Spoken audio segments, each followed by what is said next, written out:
지금 여러분께서는 김경래 기자의 최강 시사를 듣고 계십니다.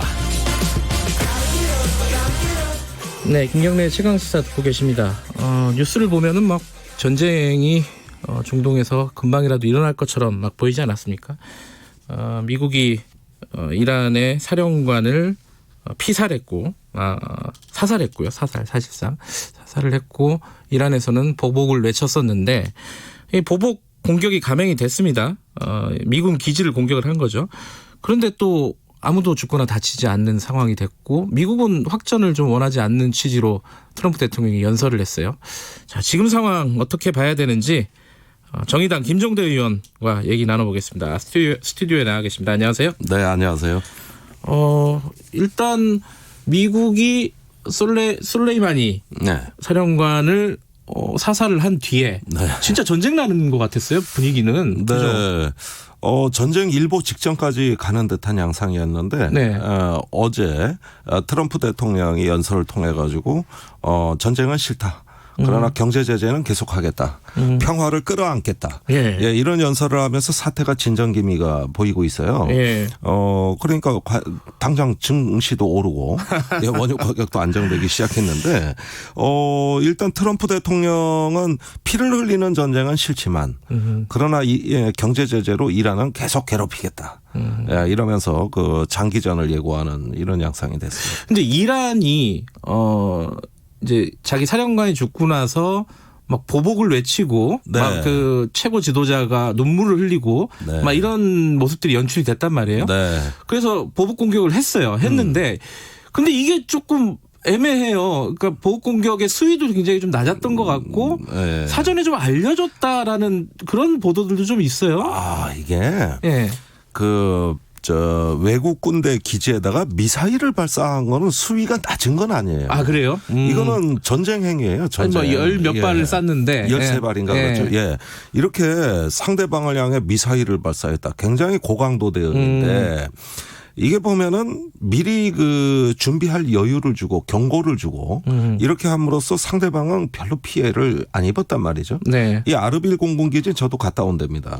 그러셨어요? 우리 자이툰 부대가 인근에 주둔해 있었어요. 네. 바로 그 옆에 있는 공군기지거든요. 네, 이라크에 있는 미군 기지인 거죠. 그렇죠. 예. 허벌판이에요. 네. 거기에 뭐 일부 시설들이 있지만은 사전에 이러한이 공격이 임박했다는 어떤 그 경고만 있다면 얼마든지 피신할 수 있고 활주로나 좀 손상됐을 뿐이지 주요 장비와 인력을 다 은신해 버렸을 건데 지금까지 뭐 트럼프 대통령이 사상자가 없다. 네. 이렇게 발표하는 것만 봐도 이미 충분한 대비를 할 여유를 준 겁니다. 우리가 보기엔 겉으로는 대단한 전쟁 행위 같지만 네. 속으로는 또 그 서로 간의 피해를 줄이기 위한 어떤 그 거래가 진행되고 있을 수 있는 거거든요. 네. 과거에 뭐 모택동이 대반의 금문도에다가 뭐 엄청난 수십만 발의 포탄을 쐈다 그러지만 짝수 1회만 쏘고 홀수 1회는 안 쐈다. 이렇게 함으로써 대만군 피해가 거의 없거든요. 예측 가능한 전쟁을 한 거예요. 이게 그랬을 때는 피해가 없죠. 전쟁이라기보다는 정치를 한 거거든요. 그러니까 이거는 어떤 그 군사력을 동원한 정치 전쟁, 심리 전쟁을 수행하고 있는 것이고 아직까지 파국으로 가는 걸 원치 않는 네. 양측의 어떤 신중함이 보여지고 있다. 그 말하자면 이제 우리는 이제 사실은 이제 제3자로서 네. 뭐 우리가 연관된 얘기는 뒤에 좀 하겠지만은 제3자로서 보기에는 한쪽이 장군을 했고 한쪽이 몽군을 했고 네. 대략 여기서 마무리하자 네. 뭐 이런 느낌이에요. 느낌은 그렇게 봐도 되나요? 그러니까 그 이란이 미국 군인이나 국민을 상대로 해서 직접 살상하는 데는 상당히 주저하고 지금 신중한 것 같지만 네. 그러나 우회로가 많다는 걸 유념할 필요가 있겠습니다. 중동 전역에는 그 네. 시아파 무장 조직들이 많아요. 아하. 예컨대 그 레바논에 있는 헤즈볼라 네. 무장 단체죠. 이란의 지지를 받고 있고요. 또 예멘의 후티 반군 여기도 그 UAE라든가 사우디아라비아를 직접적으로 공격할 수 있는 네. 무장 단체고 미사일까지 갖고 있어요. 요즘은 NGO 무장 단체가 웬만한 국가의 무장력보다 뛰어나요. 미사일을 갖고 있어요? 네, 드론도 갖고 있고 그리고 사이버전도 합니다. 해커들이. 네, 이런 어떤 다양한 그 무장 단체들이 국지적인 어떤 위기를 불러일으킴으로써 중동 전역에서 이란의 힘이 작동할 가능성이 있습니다. 네. 이렇게 보면은 겉은 뭐 이렇게 국가 간의 교전만 없으면 될 거 아닌가 하는 아하. 간단하게 볼 수 있지만 중동이 갖고 있는 그 다변적이고 복잡한 특성을 고려했을 때 네. 앞으로 지역의 안정과 위기 관리에는 상당한 어려움이 예상이 될 것이다. 그런 지금 이렇게 말씀하신 그 전면전은 아니더라도 국지전 같은 것들이 계속 벌어질 수 있다. 네. 근데 오늘 아침에 그러니까 바그다드의 그린존이라고 그 네. 외교관들이 있는 곳이잖아요. 네. 거기에 미사일 공격이 있었다는 네, 로켓포. 예. 예. 로켓 이건 공격. 포입니다. 대포. 예. 미사일이 아니고. 그게 이제 AFP 통신에서 나온 얘기인데 네. 이것도 그런 어떤 거라고 보면 되나요? 예, 이란이 이제 그 한 것으로 보여지는 네. 이란이나 어떤 연관된 단체가 한 것으로 보여지는 로켓포 공격이에요. 예. 우리 왜 북한의 방사포, 예. 장사정포 뭐가 위협적이라 그러지 않습니까? 그게 로켓포입니다. 아하. 예, 그래서 이번에 그런 어떤 그 재래식 무기를 동원해 가지고 두 발을 툭 떨어뜨렸다. 거기는 1급 보안 지역이거든요. 그린존이요. 예. 1급 보안 지역 외교관들이 사는 데고 이렇게 함으로써 어떤 그 계속적으로 충격을 주고 또 그러면서 무력 시위가 계속되는 이런 어떤 산발적 양상들이 계속되는 것이죠.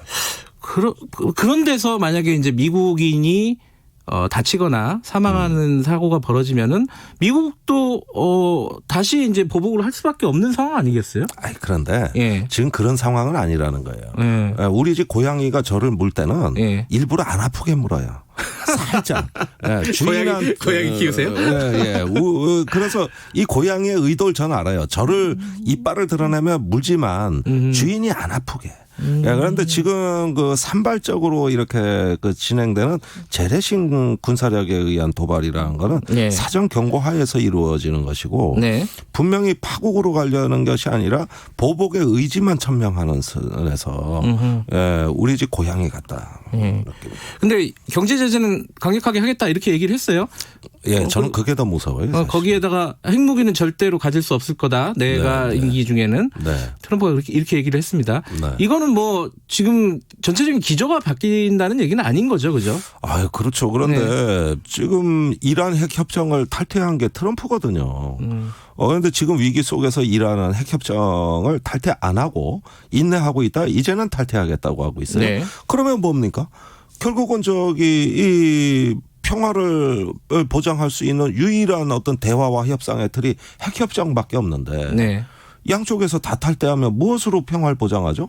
그러면서 경제 전쟁만 한다? 이건 고통스럽지 않습니까? 네. 이것도 피해가 막대한 거예요. 그래서 트럼프 대통령이 어제 새로운 핵 합의를 할 수도 있다는 여지는 남겨놨습니다만 왜 멀쩡한 핵 협정을 깨고 이렇게 파국으로 위기로 가느냐 이런 점들이 유럽 국가들의 의견이기 때문에 지금 이 문제를 해결하는 유일한 해법은 핵 합의를 다시 작동시키는 방법밖에 없어요. 그것 말고 무슨 해법이 있겠습니까? 트럼프 대통령이 그 얘기도 했어요. 이란과 새로운 합의를 추진하겠다. 네. 그 얘기는 뭔가 국면 전환에 그러면 여지가 좀 있는 건가요? 아니 그러니까 그냥 말인가요, 이거는? 아니 그 멀쩡한 핵 합의를 깨놓고 그리고 이제 위기를 관리할 틀이 없으니까 새로운 핵 합의를 할 수 있다 이건데 네. 뭐 굳이 해석하자면 기존에 2015년에 미국, 이란 또 유럽 국가들하고 또 중국, 러시아하고 공동 서명한 핵 합의는 가짜 합의다.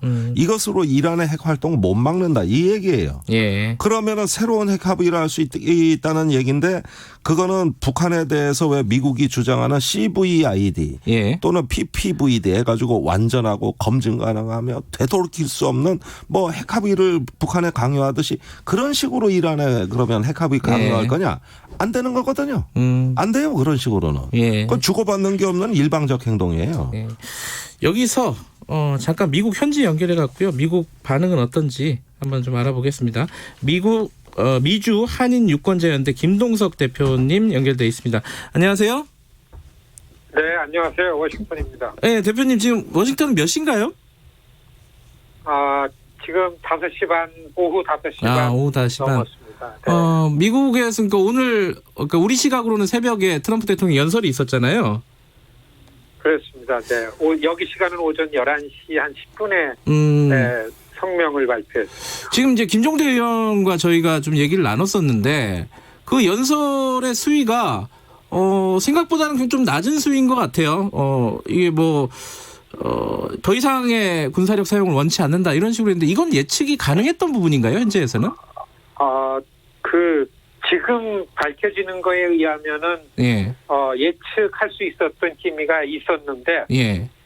사실 대통령 성명이 이런 내용으로 나왔기 때문에 그렇지 예. 이전까지는 미국 시민들 입장에서는 대단한 공포에 가까운 이 전쟁 위기가 있었던 거죠. 그래요? 예. 어허. 그렇죠. 이게 지난 한 만 일주일이죠. 6일, 예. 3일서부터 발생한 지금까지 미국 전 매체의 이란과의 이 사건 그리고 전쟁에 대한 이 위기감 이런 거 외에는 거의 뉴스가 없었습니다. 그렇기 때문에 오늘 아침 여기 시간으로 아침에 오전에 대통령 성명을 보고서 네. 이게 역시 트럼프 대통령이 겉으로 크게 위협하고 그러지만은 좀 겁이 좀 많고, 솔직히 이 전쟁에 대한 생각을 제일 하지 않는 부분이 있구나 이렇게 되고, 여하튼간에 미국 이란의 보복 미군 기지에 대한 공격의 내용이 대통령 성명이 지난번 미국인이 이란 공격으로다가 어떠한 피해나 다친 게 없다. 이게 뭐 감사할 일이고 뭐 이런 내용으로 됐어요. 그리고 미국은 평화를 추구하고 평화적으로 하겠다. 그렇지만은 말씀 나눈 것처럼 더 강력한 제재, 경제 제재를 하겠다. 이런 내용으로 봐가지고선 좀 많이 긴장이 풀리고 이렇게 됐지만은 아직까지 오늘 제가 의회에 들어가 있었는데. 네. 2020년 들어와서 어제하고 오늘 이틀째 개원한 지 이틀째인데 한 3배로 검색이 강화됐습니다. 말씀하신 것처럼 국가 대 국가 서로 이렇게 전쟁을 하냐 안 하냐 이런 거에선 서로 짜고 친 것도 있는 것처럼 해서 완화가 됐지만은 네. 이게 시민사회는 서로 적대감에 대한 감정은 굉장히 고조됐죠. 테러라는 게 이런 국경 없이 일어나기 네. 때문에 미국 시민사회는 이걸로 인해 가지고 굉장히 테러에 대한 위협 이런 것들이 고조돼 있고 네. 매우 불편해진 현실이다. 예. 분위기가 이렇습니다. 이란은 뉴스 화면을 보면은 아까도 제가 김종대 의원과 얘기를 나눴는데 굉장히 좀 호전적인 분위기지 않습니까 지금? 보복을 해야 된다. 국민들은 미국 국민들은 여론이 어떻습니까? 이런 상황에 대해서? 그렇죠. 사건이 난 다음서부터 솔레이마니 장례식에서 하는 연설이니 최고 지도자들이 미국에 대해서 어떻게 보복하겠다라고 이렇게 하는 발언 같은 게 실시간으로 다 중계를 듣는 미국 시민들은 네. 굉장히 긴장이 됐죠. 징병 대상이 되는 웹사이트가 있습니다. 미국에는 18살 이상이 되면은 25살까지는 어디에서 살고 있는 내가 미국 시민이 여기 있다라는 걸 신고하게 돼 있습니다. 테러 이후에. 그거에 대한 징병에 대한 징병이 될 수는 없는데 문의를 하느라고 그런 시스템이 마비가 될 정도로 갑자기 긴장이 고조되었었고, 그리고 이 보복을 하겠다라는 이란 내의 이란 시민사회, 장례식 풍경, 이런 것들이 시민사회는 여과없이 실시간으로 중계되니까 트럼프 대통령의 이 충동적인 결정을 막아야 되겠다라고 이렇게 생각하는 이 반전이나 평화단체들의 아주 긴급한 시위라든지 야당, 민주당 쪽에서 트럼프 대통령에게 자제시키려는 움직임이라든지 이런 것들 그리고 속속이 여론조사를 막 해가지고서 전쟁을 원하지 않는 미국 시민들이 얼마나 이게 의지가 있는가라는 것도 내보이고 지난 한 일주일 동안은 그야말로 굉장히 위기감 때문에 긴장됐었는데 아직 이게 많이 풀렸지만은 그냥 평상을 찾지는 않았다. 이렇게 설명할 수 있습니다. 아직은 좀 여진이 남아있다라는 말씀이시네요. 예, 알겠습니다. 잘 들었습니다. 고맙습니다. 네, 안녕히 계십시오. 예, 미주 한인 유권자연대 김동석 대표였고요. 김종대 의원과 계속 얘기 나눠보겠습니다. 우리 얘기를 좀 해볼게요. 네. 우리는 우려되는 게 두 가지입니다. 하나는 파병 문제가 있고 하나는 경제 문제가 있는데 네. 뭐 파병 위주로 좀 얘기를 해보죠. 김성대 의원 전문 쪽이시니까 파병 이게 어떻게 되는 겁니까? 이걸로 어제 국방부하고 계속 통화도 했고. 그러세요? 예, 예. 내가 여러 가지 사실관계를 확인해봤는데 원래 호르무즈 해협 파병은 네. 국방부가 국회 동의도 없이 예. 그 동안에 청해부대가 아덴만에서 작전하는 그 상황을 그대로 연장해서 호르무즈 갈 수 있다는 입장이었어요. 네. 예, 그래서 지금 우리 왕건 함의가 있는데 이 함정을 그냥 호르무즈로 보내면 된다 이런 상황이었는데 그거는 치안 활동을 위해선 그렇게 할 수가 있는데 네. 지금은 교전, 분쟁 상황이거든요. 그러면 이건 문제가 달라집니다. 아하. 그래서 그건 별도 검토가 필요한 부분이고 국방부가 국회 동의도 받아야 되고 정말 신중하게 결정해야 된다. 동의 사항인가요, 국회? 예, 이렇게 그렇습니다. 그래가지고 국방부가 작년에는 하고 싶어하는 분위기였다면 지금은 아니에요. 전혀 반대로 돌아섰고 그래서 아주 신중하게 검토 중이다 이런 말로서 다 지금 관리를 하고 있고요. 그다음에 구축함 한 척만 보내는 게 불가능해요. 그래요? 왜 예. 그렇죠, 그거는? 거긴 해협이 좁아가지고 예. 그 가면 이란 지상군에 그 바로 표적이 되는데 구축함 한 척이 무슨 방어 능력이 있습니까? 네. 작전을 하기엔 너무 빈약해서 지금 그렇게 해서 보냈다가는 뭐 미국은 겁나서 못 때리는데 한국군 왔다? 만만하잖아요. 아하. 네, 이건 얻어맞기 딱 좋은 파병이에요. 그래서 그렇게는 못하는 거죠. 해서도 안 되는 거고요. 근데 미국이 계속 요구를 해왔잖아요. 요 사태 벌어지기 전에도 네. 뭐 해협에서 이제 뭐 아까 말씀하신 치안 활동 같은 것들에 협조를 해달라는 취지로 계속 요구를 했잖아요. 이번에 그 해리스 대사도 방송 인터뷰에서 예. 얘기를 했잖아요. 예. 이러면 우리가 부담을 가질 수밖에 없는 거 아닌가요? 아니 그러니까 예. 부담이 있는 건 사실인데 우리 스스로 부담된다고 해버리면 아니 뭐 방위비 분담금이 협상 뭐 북한 비핵화 협상 우리가 지금 미국에 코가 걸려 있는 게 많은데 예. 여기서 우리가 이거 부담된다는 얘기를 왜 해야 되는 거죠? 그것보다는 들은 예. 적 없다. 이렇게 버티는 거예요. 그 미국이 한국군이 호르무즈에서 치안 활동에 참여해 줬으면 좋겠다. 희망사항 얘기한 거예요. 희망사항 얘기한 거지 맨날 며칠까지 구축함 몇 대 보내줘 요청한 건 아니잖아요. 문서로 안 왔다? 예, 문서로 안 왔다. 그 광해군이 옛날에 명나라 네. 황제의 후금 정벌 요청도 네. 사신을 보내 파병 요청하는데 문서로 안 보냈다고 3년을 버텼잖아요.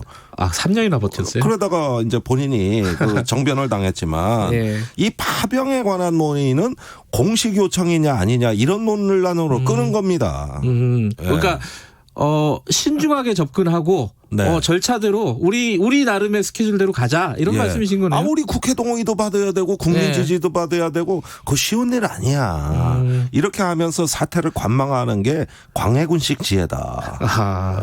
이게 조금 전략적인 어떤 전술적이라고 해야 되나요? 이거는 예. 그런 어떤 판단과 어떤 예. 실천 이런 게 예. 좀 필요하다는 말씀이시네요. 다른 방법 있습니까? 다른 방법 없잖아요. 근데 이게 또 네. 이 부담, 아까 말씀하신 여러 가지 코낀 게 있어가지고 이 정부가 그 부담을 어떻게 이겨낼 수 있느냐 이것도 문제 아니겠습니까? 참 오늘 속상하네. 어쨌든 아침에 나와주셔서 그나마 좀 국민 여러분들, 청취자 여러분들이 듣기에는 조금 안심이 되는 소식들이었던 것 같아요. 그나마. 네. 오늘 나와주셔서 감사합니다. 네, 감사합니다. 정의당 김종대 의원과 지금 이란과 미국의 일촉즉발 상황 조금 풀렸네요. 이 상황 좀 짚어봤습니다. 자, 1부는 여기까지 하고요. 잠시 후 2부에서 뵙겠습니다. 뉴스 듣고 8시 5분에 돌아옵니다.